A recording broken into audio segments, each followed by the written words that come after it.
Barricade ভেঙে থানায় ঢোকার চেষ্টা বিজেপি কর্মীদের। শুক্রবার বিকেল 5টা নাগাদ আরজিকরের নৃশংস ঘটনার প্রতিবাদে নারী নিরাপত্তার দাবিতে ও মুখ্যমন্ত্রী পদত্যাগের দাবিতে বিজেপি থানা ঘেরাও কর্মসূচি। বিজেপি বর্ধমান দুর্গাপুর জেলা কমিটির ডাকে বর্ধমান থানা ঘেরাও ও বিক্ষোভ কর্মসূচির ডাক দেওয়া হয়। ব্যানার, ফেস্টুন, প্ল্যাকার্ড হাতে নিয়ে বর্ধমানের কার্জন গেট চত্বর থেকে মিছিল করে বর্ধমান থানায় পৌঁছায় বিজেপি কর্মী সমর্থকেরা। সেখানে পুলিশের ব্যারিকেড ভেঙে থানায় ঢোকার চেষ্টা করলে বিজেপি কর্মীদের সাথে পুলিশের ধস্তাধস্তি হয়।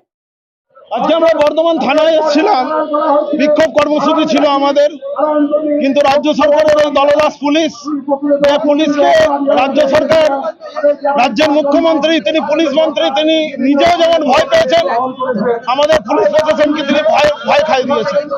পুলিশ আজকে আমাদের ঢুকতে দেবে না বলে এরকম এত শক্ত ব্যারিকেড বানিয়ে রেখেছে। তারপরে আমরা সাইডে যে ফাঁক ছিল সেই দিকে গিয়ে আমরা ডেপুটেশন জমা দিয়ে এসেছি। আমাদের যে দাবি, সেই দাবি আমরা গ্রুপের মধ্যে দিয়ে দেবো, আপনারা দেখে নেবেন। আমাদের মূল দাবি হচ্ছে মুখ্যমন্ত্রী পদত্যাগ চাই।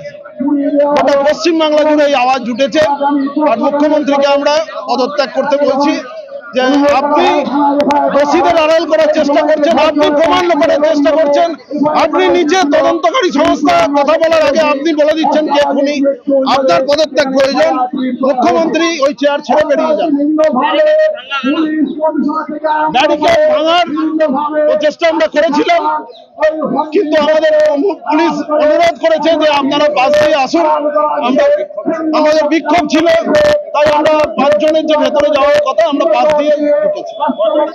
অবশ্যই প্রতিবাদ আমরা করবই, প্রতিবাদ করে যত আটকানোর চেষ্টা করবো আমরা বেশি প্রতিবাদ করবো।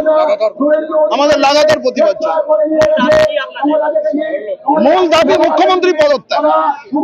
আর এই আইন শৃঙ্খলার যে অবনতি, দুষ্কৃতীদের আড়াল করে রাখা, প্রমাণ লোপাটের চেষ্টা করা যিনি করেছেন, তার এক মুহূর্তে চেয়ারে থাকার অধিকার নেই।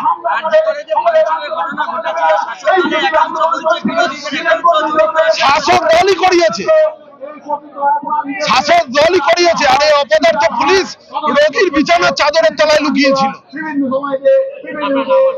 আমার নাম অভিজিৎ তাই, বর্ধমান জেলা বিজেপির সভাপতি।